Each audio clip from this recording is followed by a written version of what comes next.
So, good afternoon. Video presentation po tayo para sa ating buyer. So, this is yung commodities vending machine natin. Ito yung mga regular na vending machine na nakikita natin. But this one, ano siya? Purely metal, tapos yung glass niya matigas din naman. And syempre, kung mag-install kayo nito na hindi nababantayan, maganda, meron pa rin siyang grill. So, anyway, may mga support video ko mamaya kung paano mag-refill, paano maglagay mag-change ng price, edit ng price. Syempre, kung mag-edit ka ng price, depende sa anong product, syempre. And mag-refill ka, isa-set mo rin yung kung ilan yung pieces. So, merong one click na pag-refill. Kung pinuno mo to lahat, one click mo na lang siya. Automatic na mabibilang niya na lahat ng ilan yung ni-refill mo.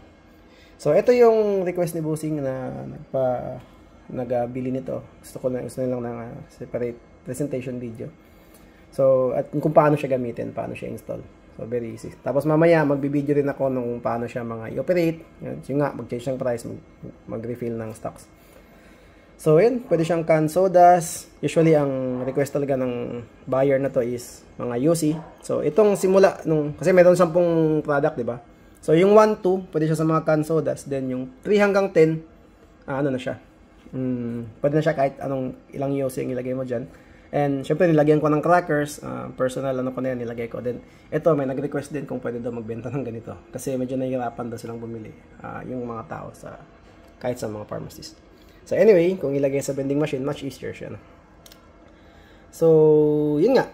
Okay, mainly, ito talaga yung product na ni-request ng buyer na to. So, paano ba siya gamitin, no? Actually, yung steps niya, 3 lang. Insert coins or money, kasi may bills man, may bill acceptor tayo, in coin acceptor. Select product, tapos extract. Kunin mo lang. Wala siyang changer, so therefore, karamihan naman sa vending machine na ganito, wala yan siyang panuklit. Kahit maglalagay tayo ng ilang pieces ng piso dyan, maubos ka agad kasi pwede itong mag-accept ng mga 500, 1,000. So, ang mangyari, kung isang product lang, maubos na kagad yung changer mo. So, usually, nilalagyan niya nila ito insert exact amount. Okay, yung mga buyers natin, nilalagay nila dito na nakasulat, insert exact amount. Pwede ko rin yung lagyan yan, gagawa ko ng sticker para ganun. So, as for the price, pwede mong isetting yung price. Siyempre, depende sa product yun. Pwede natin isulat dito. Okay, pwede mong lagyan ng sticker dyan na mahaba. Tapos, sulatan mo lang ng price. Or, kung sakaling ipipress nila yung product, kung hindi siya nagulog, no, ipipress nila, lalabas naman kung magkano siya. 40. So, 40 yung nilagay kong price nito. So, kayo yung mag-set nun. Usually, sa mga vending machine na katulad nito, okay? Which is usually talaga kasi kahit sa mga gabi, hindi naman nag-close ito siya, di ba? Medyo mas mahal siya. Mas mahal siya compared sa normal. So, yun nga. Pwede kang mag-insert tapos select. Or actually, pwede ka rin mag-select muna. 40. Tapos saka may insert yung pera mo. Mag-work din siya that way. Yun lang.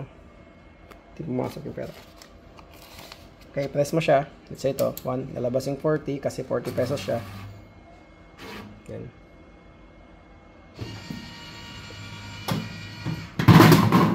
So, may natira pang 10 pesos. Kasi 40 man. So, pwede mo lang hilahin dito. Yan, pwede ka nang pumili. And kapag nag-refill ka, tama yung pag-refill mo. Again, separate video ko yun ha. Let's say itong number 10, di ba?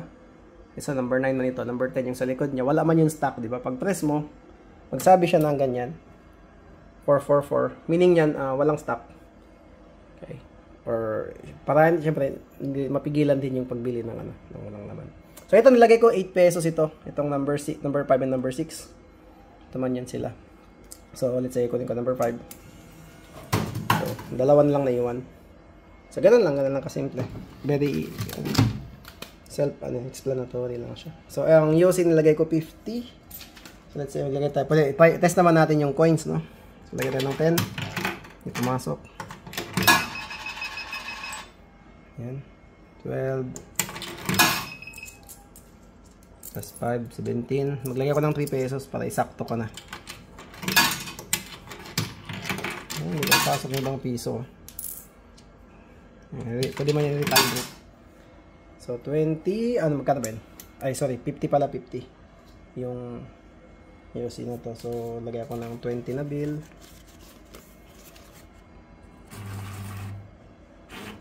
Tapos,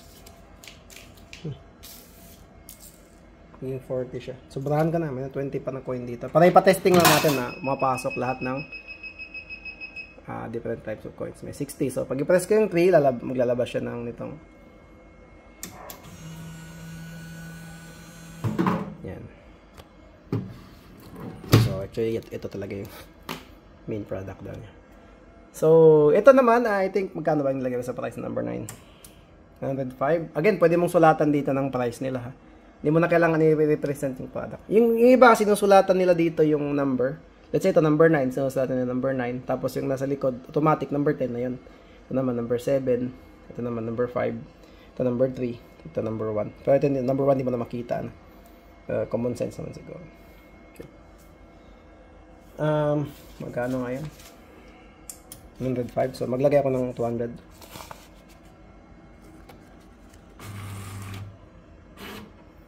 Bibilangin niya yan.